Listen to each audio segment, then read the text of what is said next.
Para mí es un placer, es un privilegio poder estar en esta casa. Dios bendiga a la familia sacerdotal de esta congregación.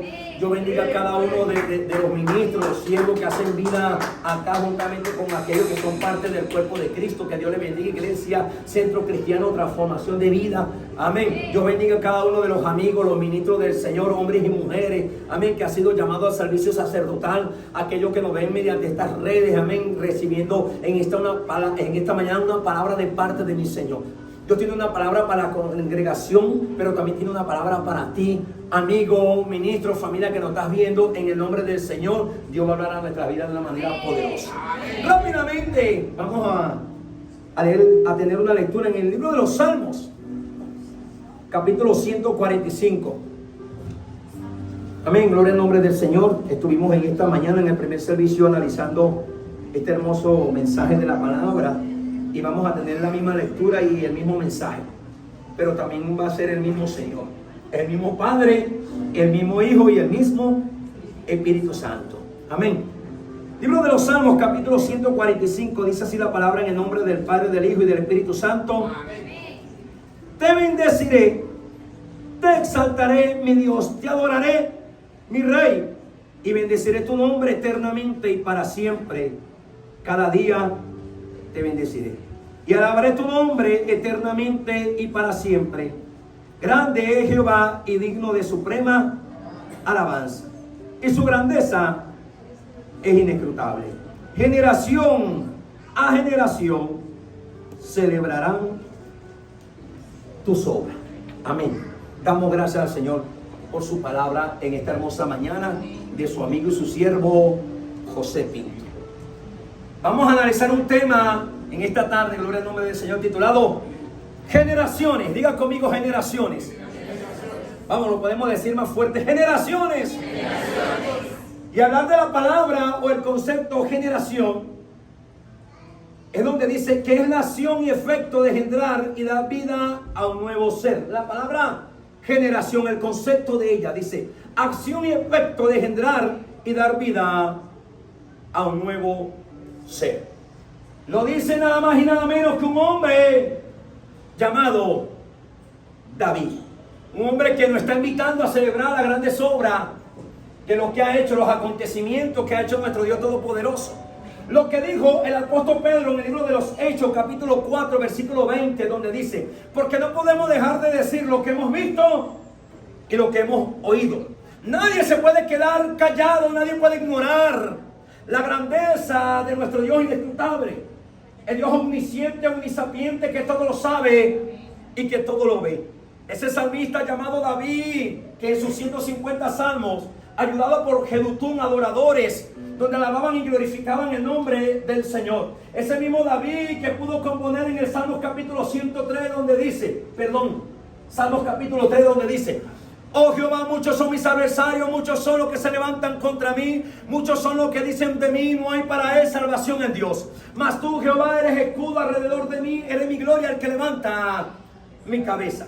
Es el mismo salmista que pudo decir: Jehová mi luz y salvación, ¿de quién temeré? Jehová la fortaleza de mi vida, ¿de quién he de atemorizarnos? Cuando se juntaron contra nosotros nuestros angustiadores, nuestros enemigos, para comer nuestra carne, ellos tropezaron y cayeron. Pero también puedo decir: alzaré mis ojos a los montes, ¿de dónde vendrá mi socorro? Mi socorro viene de Jehová, que hizo los cielos y la tierra. No solamente podía tener estas notas o escribirlas, sino que en su andar a diario, en su caminar con el Señor, él pudo escribir, gloria al nombre del Señor, y también sacar una adoración de las etapas de toda su vida. Y a su nombre. Y en esta hermosa tarde vamos a analizar cinco tipos de generaciones. Diga, cinco tipos de generaciones. Y vamos a hablar del primer tipo de generación, que es la generación de fe. Una generación de fe. Para el que cree, todo le es posible. Y Hebreo habla de ella. Hay un cuadro bíblico histórico donde no solamente habla de Abraham como el padre de la fe, sino que habla también de hombres y mujeres que tuvieron fe. Hombres y mujeres que tuvieron convicción, certeza en quien creía. No solamente en Dios de lo que Él hacía, sino de lo que Él es. porque es el mismo de ayer, de hoy y de siempre. En Él no hay sombra de variación. Las circunstancias nunca han hecho de que Dios cambie. Nuestro Dios es el que hace que las circunstancias cambien, porque Él dice, lo dice en su palabra: diga al débil, fuerte soy. Gloria al nombre del Señor. Hablar de Abraham como el padre de la fe es hablar de ese hombre que tuvo una acción de engendrar. Gloria al nombre del Señor. Y hablar de fe es hablar de esa certeza, de esa seguridad, de esa convicción. Pero en esta tarde vamos a analizar varios tipos de fe o varias experiencias en la fe. Porque no solamente podemos hablar de fe como la convicción y la seguridad de creer en algo que yo no veo, pero yo sé que existe, que está. Y por eso es que Dios tiene que marcar a un hombre llamado Abraham con una palabra. Pero no solamente Dios ha marcado o marcó a este hombre con una palabra, sino que estamos convencidos en esta tarde que así como Dios marcó a un hombre con una palabra, también Dios ha marcado a una mujer, a una familia con una palabra. Dios le entrega una palabra a Abraham que cada uno de nosotros la conocemos. Nos la han enseñado, la hemos vivido, la hemos experimentado, donde le dice: Abraham, te voy a bendecir, pero no solamente te voy a bendecir, sino que serás de bendición. Dios tiene que mover a Abraham de un lugar, de una posición, de una creencia, para llevarla a otra. Gloria al nombre del Señor. No a conocer los dioses de su padre en la tierra de Ur de los Caldeos, sino que su padre pudiera conocer el Dios de Abraham. Por eso es que hay gente que tiene una buena elocuencia, una buena expresión cuando dice: ¿dónde está el Dios de Abraham, de Isaac y de Jacob? Reconociendo que ese Dios de Abraham, de Isaac y de Jacob responde. Pero también nuestro Dios nos dice: ¿dónde está la gente como Abraham, como Isaac y como Jacob? Gloria al nombre del Señor. Varios niveles de fe, varios tipos de fe. No solamente es tener fe, como es el cuadro bíblico de Hebreo, que habla de muchas personas, habla de Sansón, de Getel, de Noé, de Abraham, de Isaac, de muchos de ellos que creyeron en una palabra de parte de Dios, sino también a un hombre lleno de fe. Un hombre lleno de fe, porque fe puede tener cualquier ser humano, en algo tiene que creer. El ser humano en su esencia, como persona, como ser humano, siente la necesidad de creer en algo, de tener fe en algo. Por eso me llama la atención esa palabra que uno le dice ateo. No, yo soy ateo. No, nadie es ateo. Porque el mismo ateo tiene que creer en algo. ¿Ya su nombre? Yo trabajé con un amigo en construcciones NSM, grupo constructores NSM. Y una persona que era atea decía: yo soy ateo, ¿verdad? Para como que dice, darle la espalda a los cristianos. Yo siempre le decía: varón, que el Señor te bendiga. Y ese que decía que era ateo me decía: amén, varón. ¿Cómo tú me vas a decir amén? Así sea en algo que tú dices que no crees. Gracias. Porque todo ser humano tiene que creer en algo o en algo. Pero aquí estamos hablando, hermano, de este hombre llamado Abraham como el padre de la fe. Pero también vamos a hablar de Esteban, un hombre lleno de fe. Donde habla el libro de los Hechos, capítulo 6, donde este hombre tiene que ejercer un liderazgo. Tiene que ejercer, hermano, una influencia sobre una congregación, sobre personas. Gloria al nombre del Señor. Y este hombre es llamado con un requisito muy importante. Y me llama la atención este requisito que pone el Señor solamente para alguien que va a tener una influencia en el servicio, hermano, levítico. Para entregar, hermano, para servir a las mesas, a la iglesia, para hacer de bendición. Aquel que está, hermano, en una puerta, gloria al nombre del Señor, y le dice a cada hermano, cada vez que viene a este lugar: que mi Señor te bendiga, pasa adelante, estás en tu casa. Hoy creemos de parte de Dios que Dios tiene una palabra para tu vida, pero también para tu familia. Ese servidor que tiene que servir a la mesa, al sacerdocio, donde tiene que traer, hermano, de repente un vaso de agua al sacerdote, a la familia sacerdotal y a su nombre. Pero tiene que ejercer una influencia levítica para ministrar y ser un servidor. Gloria al nombre del Señor. Pero uno de esos requisitos en el libro de los Hechos, capítulo 6, habla que este hombre, Esteban, era un hombre lleno de fe. Hay gente que tiene fe, pero hay gente que no es llena de fe. Porque la fe nos tiene que llevar a experimentar otras cosas, otras etapas de la vida. No podemos tener fe delante de una circunstancia menor, sino también en la circunstancia mayor tenemos que también tener una mayor fe. Y nuestro Dios se nos puede revelar de acuerdo a las circunstancias. Por eso es que dice la palabra, si tuvieras fe como un grano de mostaza, tú le dirías a esta montaña o a este monte, muévete. Y esa montaña y ese monte se tiene que mover. Solamente, hermano, como un grano de mostaza. Pero nos llama la atención en esta mañana que vamos a hablar de Esteban, porque dice que era un hombre lleno de fe. Y alguien que es lleno no es lo mismo de una persona que tiene fe, porque el que tiene fe solamente la tiene para él. Pero una persona que es llena de fe no solamente tiene la fe para él, sino también para vaciarse en otro. Por eso es que Dios no puede llenar a alguien que está lleno. Quiero aclarar esto y que quede bien claro en esto. Hay gente que se siente bien porque está llena. Y si tú te sientes bien porque está lleno, déjame decirte que es bien. Pero no se trata de que tú siempre estés lleno, sino que mientras Dios te llena, tú te vacíes en otro para que Dios vuelva a llenarte. Dale un aplauso al Señor en esta mañana.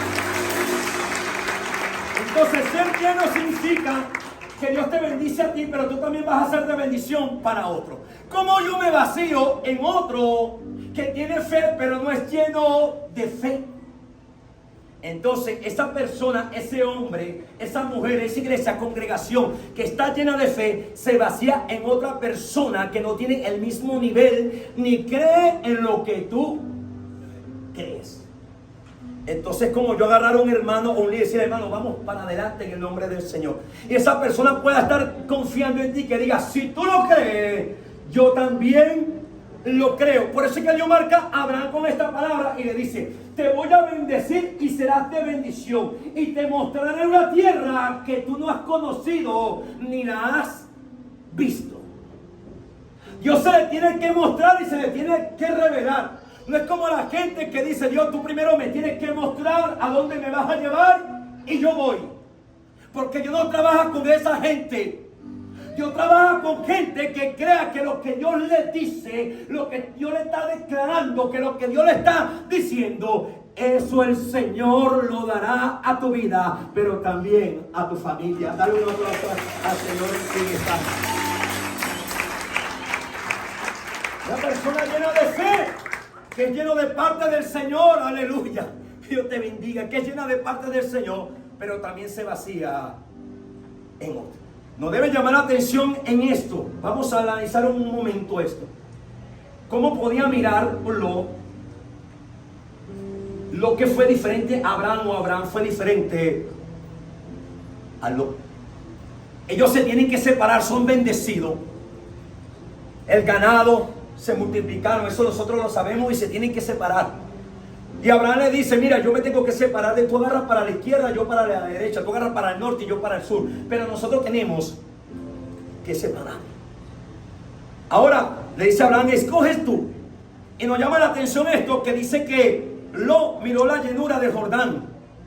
Cuando vio la llanura de Jordán, dice que vio el pasto reverdecido. Y este hombre dijo, si yo veo el pasto reverdecido, es porque en ese lugar hay niveles freáticos. Niveles freáticos son esas venas que tienen en la tierra, que usted empieza a excavar y de repente donde está esa vena, donde usted excava 30, 40, 50 centímetros, cuando usted abre una brecha o un hueco, automáticamente sale agua. Gracias porque va conmigo.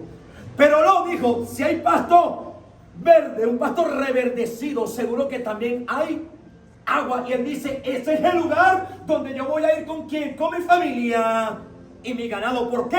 Porque estoy seguro, ¿verdad?, que mi ganado va a comer, se va a alimentar tranquilo de pasto fresco, y también tiene garantizado el agua. Pero con Abraham fue diferente. Gracias porque va conmigo. Porque esto no se trata de lo que tú y yo podamos ver, sino que esto se trata de lo que Dios nos puede mostrar. ¿Y a su nombre? Esto no se trata de lo que tú ves, y también Es importante lo que tú puedas ver. Pero muchas veces en Dios, en este caminar, no es así.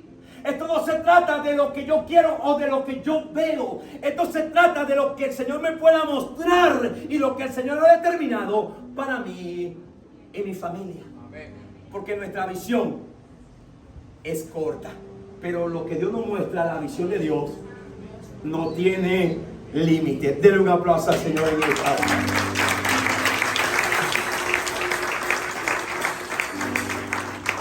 Segundo tipo de generación. Diga, la generación con una actitud correcta. Vamos a decirlo otra vez con fuerza. La generación con una actitud correcta. Por aquí, vieron como 4.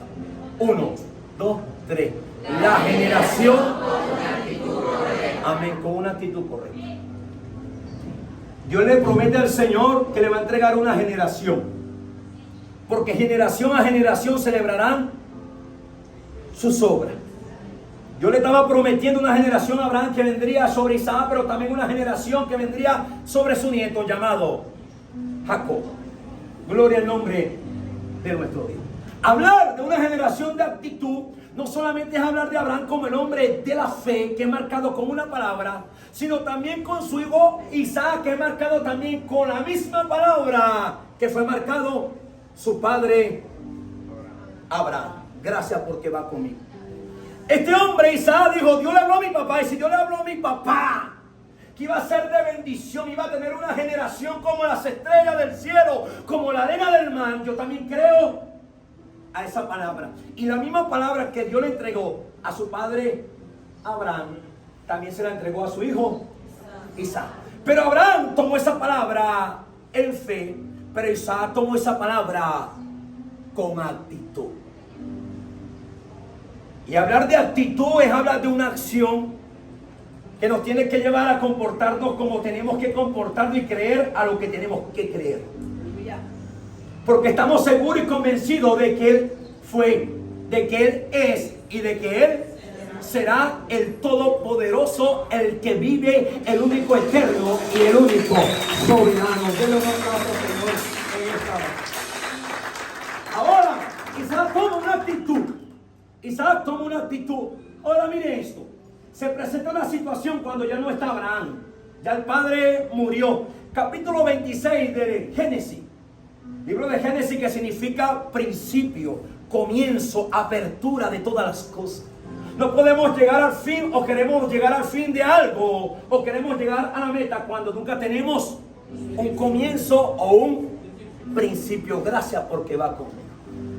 Isaac toma esta actitud y cree, saca pecho, como lo decía esta mañana. Mi Señor le habló a mi papá, pero también yo tomo esta actitud. Y mire esto, lo que se presenta en Génesis capítulo 26. Ya no está Abraham, ya no está el padre de Abraham.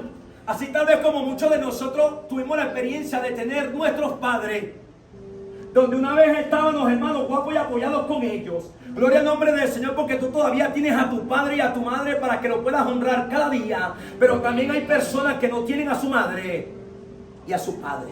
En Génesis capítulo 26 ya no estaba Abraham, estaba ¿quién? Isaac. Pero su padre, antes de morir, Abraham, porque es un padre entendido que tiene que saber que tiene que dejarle las mejores comodidades a su hijo. Abraham dice, yo voy a morir, pero yo a mi generación tengo que dejarle algo de garantía, tengo que dejarle estabilidad. Yo tengo que dejarle una posición, yo tengo que dejarle un hogar, una tierra donde ellos puedan llegar y descansar. Pero no solamente estaba ahora Isaac, sino también estaba ¿qué? Su ganado. Ahora se presenta una situación, porque siempre en nuestro andar y en nuestro caminar se presentan situaciones. Ya no está Abraham. Pero este hombre dice, llamado Isaac, mi papá empezó trabajando en una tierra, porque mi papá no quería garantizar el pasto y el agua. Es decir, que estaba garantizando la comida, el sustento para la familia, pero también estaba garantizando que el pasto y el agua para su ganado. Porque si hay algo que nosotros siempre vamos a tener necesidad, es que nosotros vamos a tener siempre hambre, pero también vamos a tener Por eso él dijo, yo soy el pan de vida, pero él mismo también dijo, yo soy el agua, el que me mueve, el que me ve a mí, el que me toma, recibirá agua de refrigerio. Y a su nombre, gloria al nombre del Señor. Ahora, no está Abraham. Génesis capítulo 26. Abraham empezó cavando pozos en un lugar, en una tierra empezó cavando pozos. Empezó a trabajar con un sueño y una visión, con un propósito. A trabajar. Pero cuando muere se presenta esta situación para Isaac. Pero Isaac no se va a otra tierra, no se mueve a otra tierra, sino que este hombre dice, si mi papá empezó cavando, trabajando, si mi papá vio ese lugar que iba a ser un lugar fructífero, un lugar que me iba a dar ¿qué? Agua y pasto para mi familia y para mi ganado, sustento, alimento para mi familia y para mi ganado, yo voy a seguir trabajando. Y este hombre empezó ¿qué? Nuevamente cavando los pozos que los filisteos llenaron de tierra cuando Abraham empezó a trabajar. El primer tipo de pozo se llama, y a su nombre, Esek. El primer pozo se llama Esek. Llama la atención que cuando él empieza a seguir trabajando, dice que nuevamente le echaron tierra a los filisteos. Nuevamente, así como el enemigo varias veces nos quiere echar tierra en el propósito, en tu liderazgo, en tu andar y en tu caminar, lo que tú has determinado hacer para el Señor. El enemigo nuevamente vuelve después que tú has tenido tiempo, has gastado, ¿verdad? Y has invertido dinero, has invertido tiempo, esfuerzo, entrega en algo que tú quieres hacer, ¿verdad? Para el Señor, pero también para garantizarle algo a la familia. Cuando tú has cavado, cuando quieres tener, ¿verdad? Un negocio, quieres emprender algo en eso que tú quieres hacer para traerle estabilidad a tu familia, el enemigo viene y echa tierra. Y a su nombre, gloria. Pero siguieron cavando porque se movieron. Y cuando se movieron a otro lugar, nuevamente siguieron escarbando. Y llegaron a un lugar llamado Signa. Un pozo llamado Signa, que significa contienda, problema. Por eso es que dice la palabra que la luz y las tinieblas no tienen comunión. Y permítame decir esto por esta red de verdad, con mucha autoridad y mucha libertad. Como dice el dicho, al enemigo ni agua. Y a su nombre. ¿Por qué no te da agua cuando tú estás en el desierto o en la prueba? Porque la luz y las tinieblas no tienen comunión. Entonces nosotros tampoco con el enemigo podemos tener relación, podemos tener comunión. Entonces el enemigo ni agua, y a su nombre. Ahora estaban en este proceso, pero ¿qué me llama la atención en esta hora? ¿Qué nos debe llamar la atención en esto? La actitud que tenía ¿quién? Isaac. Isaac dijo, si mi papá empezó trabajando en ese lugar, yo también voy a trabajar. Mi papá tuvo tantos años, tanto tiempo en ese lugar, y yo creo que mi papá no perdió el tiempo trabajando en ese lugar. Así que nosotros tenemos que seguir cavando. Nuestros pastores, nuestros líderes, tenemos que creer en su trabajo, su esfuerzo. Y nosotros muchas veces cuando ejercemos un liderazgo o una influencia, nos queremos mover a otro lado y no queremos seguir trabajando donde trabajaron nuestros pastores y nuestros líderes, y a su nombre. Pero llegaron a otro lugar también, gloria al nombre del Señor. A otro lugar, a otro pozo llamado Rehoboth. Y me llama la atención el concepto o el significado de este pozo, que significa lugar espacioso. Lugar espacioso y lugar amplio. Como dice el dicho, que es bien dicho, donde caben uno, también caben dos. Y si hoy ahorita acá estamos aproximadamente 100 personas, también nos vamos a preparar porque vendrán también 100 personas más, porque este lugar es amplio y espacioso. Dale un aplauso al Señor en esta hora y a su nombre. Gloria al nombre de Jesús. Ese tipo de generación, rápidamente. Diga, la generación multiplicadora. La generación multiplicadora. De ese tipo de generación. Ya no estamos hablando de Abraham como el padre de la fe. Ya no estamos hablando de Isaac como el hombre que tuvo una actitud de fe. Sino que ahora estamos hablando de Jacob. Y solamente Abraham se multiplicó, lo decíamos esta mañana en el primer servicio, en Ismael e Isaac. Isaac se multiplicó en Jacob y Esaú. Pero Jacob se multiplicó, su generación multiplicadora. Por eso es que el libro de los números nos llama la atención en esto, gloria al nombre del Señor. Porque el libro de los números habla de las tribus. Y cuando habla de las tribus, del censo, es decir, que cada tribu también tenía una cantidad. Por eso es que usted en el libro del número, usted va a ver y va a leer, hermano, Rubén. La tribu de Rubén tenía tanto, la tribu de Dan, cada uno de ellos tenían ¿qué? Eran censados. Es decir, que también eran ¿qué? Eran numerosos, estaban multiplicados. No solamente se iba a multiplicar Abraham, se iba a multiplicar Isaac, sino también que se estaba multiplicando ¿quién? Jacob. Jacob se multiplicó en Rubén, en Dan, Neftalí, Isaacar, Zabulón. Y a su nombre. Pero no solamente se multiplicó Jacob, sino también cuando nuestro Señor Jesucristo vino a la tierra, también se multiplicó. El trabajo que también hizo Cristo no se perdió. Gloria al nombre del Señor. La predicación, los sermones, el llamamiento, cuando llama ¿a quién? A Pedro, cuando empieza a ver milagros, el Señor, hermano, también se multiplicó. Y a su nombre se multiplicó en los discípulos, se multiplicó en los 72 que mandó a predicar, pero también nosotros somos parte de esa multiplicación. Nosotros somos el fruto y somos parte de ese evangelio que fue extendido en los 5 continentes. Y a su nombre, gloria al nombre del Señor. ¿Cuánto tipo de generación? La generación apostólica. Repitan conmigo, la generación apostólica. Y la generación apostólica no es la misma de Abraham, de Isaac y de Jacob. Abraham pudo ver la tierra, el fruto, los filisteos, pero cuando hablamos de la generación apostólica, es el privilegio, el caché, la honra, la oportunidad que se dieron los discípulos cuando fueron llamados por el maestro. Gracias porque vas conmigo. La honra, le podemos decir eso, la honra apostólica o la generación apostólica. Un hombre que estaba en el mar de Galilea y allá fue el maestro para llamar ¿a quién? A Pedro. Un hombre que estaba de repente en una esquina cobrando los impuestos, llamado Mateo, y nuestro Señor lo llamó. La generación apostólica es esa generación que se dio el privilegio de ver a nuestro Señor Jesucristo multiplicar los panes y los peces.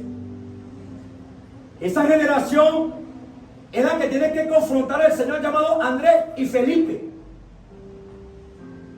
donde le dice a Felipe: denle ustedes de comer, y Felipe dice: Señor, pero mira, ¿cómo es esto?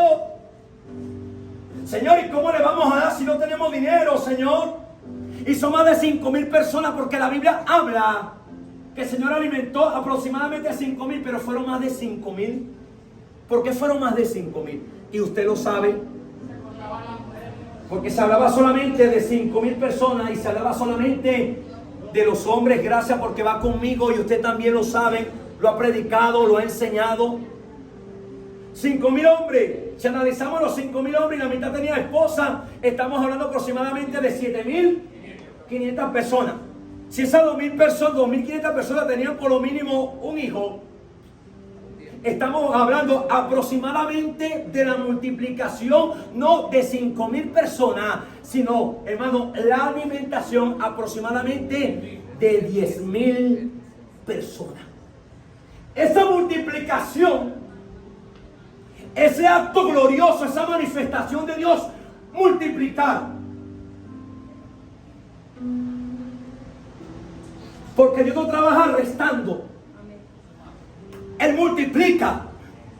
Por eso es que Él no resta al que no tiene fuerza, no suma al que no tiene fuerza. Dios multiplica la fuerza. Dios la multiplica.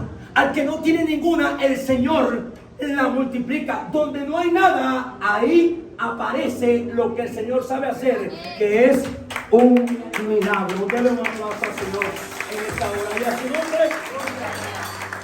Pero no solamente esa generación apostólica que pudo ver los milagros de nuestro Señor Jesucristo, no solamente que pudo recibir el llamado de nuestro Señor Jesucristo, sino también con sus propios ojos pudo mirar y observar aquel que un día estaba en el cielo y vino a la tierra, y aquel que estaba en la tierra también subió al cielo. Quiero decir esto un instante. Cuando se habla de Pedro y Pablo, en una de las situaciones, confrontaciones donde Pablo tiene que confrontar, ¿verdad?, a Pedro, donde Pablo le dice a Pedro: tú cuando eres judío te haces judío, cuando no, sino que también tiene que entender esto, porque Pedro le dice a Pablo: yo caminé con el Señor, Dios me dio la oportunidad de caminar con mi maestro, de seguir a mi maestro, porque se estaba hablando del ministerio apostólico, y si había algo, un requisito para ser apóstol, era que la persona tenía que caminar de los hechos de nuestro Señor Jesucristo. Pablo tenía que decirle a Pedro: yo vi cuando mi Señor hizo el milagro, yo lo vi.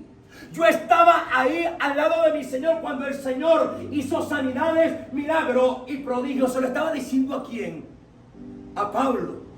Pero mire esto, Pedro pudo sacar pecho y pudo decir: el maestro, o yo caminé con el maestro. Pedro le pudo haber dicho a Pablo: yo caminé con el maestro. Pero también Pablo tenía una garantía donde Pablo le dice a Pedro: tú caminaste con el maestro, pero ahora el maestro camina conmigo. Y si ellos caminaron con el maestro, Pedro, Juan, cada uno de los discípulos, ahora nuestro Señor Jesucristo camina con cada uno de nosotros. Dale un aplauso al Señor en esta hora. Y a su nombre, y a su nombre, el caminar de nuestro Señor Jesucristo, como ese cuadro que enfatiza huellas sobre la arena. No sé si usted lo ha leído, lo ha tenido. Hay gente que tiene ese cuadro en sus casas, huellas sobre la arena. Se habla de una mujer que estaba en la playa con el maestro, gloria al nombre del Señor. Y la mujer empezó a caminar con el maestro, y esta mujer miraba hacia atrás, ponía la mirada atrás por un instante y estaba convencida de que el maestro estaba con él. ¿Por qué? Porque ella miraba las 4 huellas, las 2 de ella y las 2 del maestro. Caminaba en la orilla, decía: Señor, gracias porque vas conmigo. Estoy confiada, Señor, porque vas conmigo en este emprendimiento, en el liderazgo, en el ministerio, Señor, en mi llamado. Gracias, mi Señor, porque estás conmigo, Señor. Lo que quiero hacer, lo que quiero emprender, mi visión, Señor, lo que yo anhelo, lo que yo quiero, lo que deseo, el Señor está con nosotros. Pero sigue más adelante y estaban las huellas, y la mujer decía: gracias, mi Señor, porque va conmigo. Porque ella miraba hacia atrás y miraba las 2 huellas de ella y las 2 huellas del maestro. Pero llega un momento en la etapa de la vida, en este andar y culminar, que cada uno de nosotros lo hemos vivido. Y por eso es que el salmista dice: generaciones a generaciones celebrarán sus obras. Porque tenemos que celebrar las obras de nuestro maestro, pero también la victoria, porque el enemigo celebra nuestras derrotas. Y si el enemigo celebra nuestras derrotas, tus caídas, tus malas experiencias, tus debilidades, tus flaquezas, tus enfermedades, tus deudas, el enemigo las celebra. Porque sabes que no puedes sonreír porque ya no tienes alegría y no tienes gozo. Por eso es que el evangelio, yo siempre lo digo y lo puedo decir testificando de esto. Muchas veces también el evangelio es como el matrimonio. ¿Y cómo es esto? ¿Y cómo el hermano puede decir que el evangelio muchas veces puede ser como el matrimonio? Porque en el matrimonio también muchas veces hay momentos buenos, pero también en el matrimonio muchas veces hay momentos. Pero también en el evangelio, en este llamado, Y por eso es que hay alguien que nos dice, de generación a generación, celebraremos tus obras. Porque en el Evangelio no todo es proceso, no todo es enfermedad. También en el Evangelio hay regocijo, también hay alegría, satisfacción, también hay bendición, hay celebración a su nombre. Gloria al nombre del Señor. Ahora esta mujer está viendo, ahora teniendo la experiencia en seguir viendo hacia atrás. Y cuando mira hacia atrás, ya no mira las 4 huellas sobre la arena. Sino cuando esta mujer mira hacia atrás, estaban solamente 2 huellas. Y empieza a decir ella, o empieza a decir él. Empieza a decir ella, la mujer, o empieza a decir el hombre, o empieza a decir el matrimonio, la familia, o empieza a decir el anciano, o empieza a decir el joven, el adolescente. Señor, ¿por qué me abandonaste? ¿Por qué me dejaste? Señor, ¿qué pasó que cuando nosotros estábamos confiando en ti, Señor? Mi esposa, Señor, mi esposo, mi familia, estábamos seguros, convencidos, Señor amado, de que tú estabas con nosotros. Porque mirábamos hacia atrás, Señor, y veíamos las 4 huellas, las 2 tuyas y las 2 mías. ¿Qué pasó, Señor, que me dejaste sola? Me abandonaste, Señor, porque en este andar, en este caminar solamente, las únicas huellas que yo veo son las mías. Y cuando ella ve sus 2 huellas, que está así mirando hacia atrás, Dios le dice, mira hacia adelante. Y cuando mira hacia adelante se encuentra con el maestro.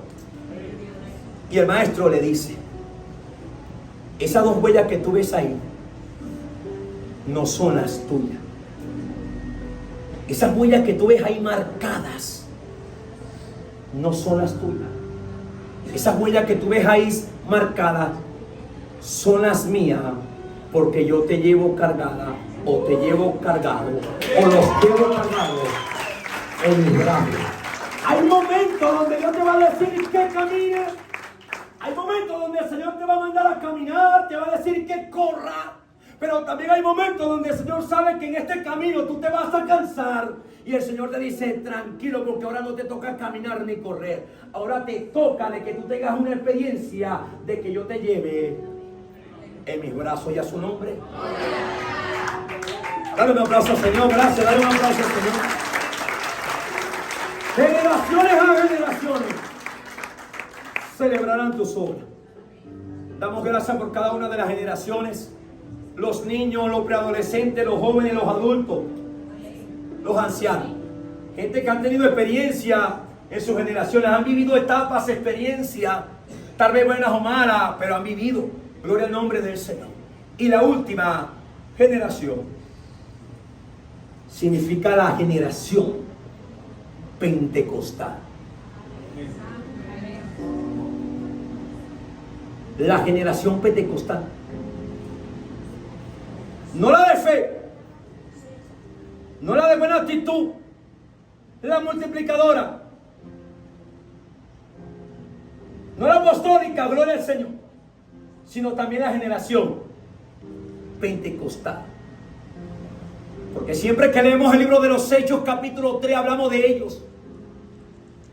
Y vamos a leer el libro de los Hechos, hablar en el momento del Pentecostés y hablamos de ellos, pero no hablamos de nosotros. Hablamos del Pentecostés que ellos pudieron experimentar, pero no hablamos de lo que nosotros también podemos experimentar. Hablamos de ese viento recio que llenó la casa donde ellos estaban, pero no experimentamos el viento recio que también viene sobre esta casa. Experimentamos que ellos estaban hablando en lengua, decimos, y ellos, hermanos, hablaron en nuevas lenguas. Pero no hay experiencia de que alguien en un servicio, en un culto, sea lleno y bautizado del Espíritu Santo. Entonces, hablar de la generación del Pentecostés también es vivir nuestra propia experiencia. Y hablar del tiempo del Pentecostés, de la generación del Pentecostés, es esa generación que fue llena del Espíritu Santo. Esa generación llena del Espíritu Santo, donde Dios llenó la casa, viento recio. Es esa generación que se movía de una manera sobrenatural. Y yo quiero también vivir esa experiencia. No estuve en esa generación, en ese tiempo, pero el Dios que se movió en ese tiempo, en esa generación, también se puede mover en el 2024. Ese Dios que se manifestó en el aposento alto también se puede manifestar en el centro cristiano de transformación. Gloria al nombre y a su nombre, porque es el mismo de ayer, de hoy y de siempre, porque no tiene sombra de variación. Ven acá los adoradores. Vamos a cantar ese coro ahorita, David, de adoración. Vamos a celebrar. Vamos a celebrar. Y de aquí viene el culto de los hombres, gloria al nombre, pero de una vez que entren y después que seguir. Pero vamos a celebrar celebrando con la generación del Pentecostés.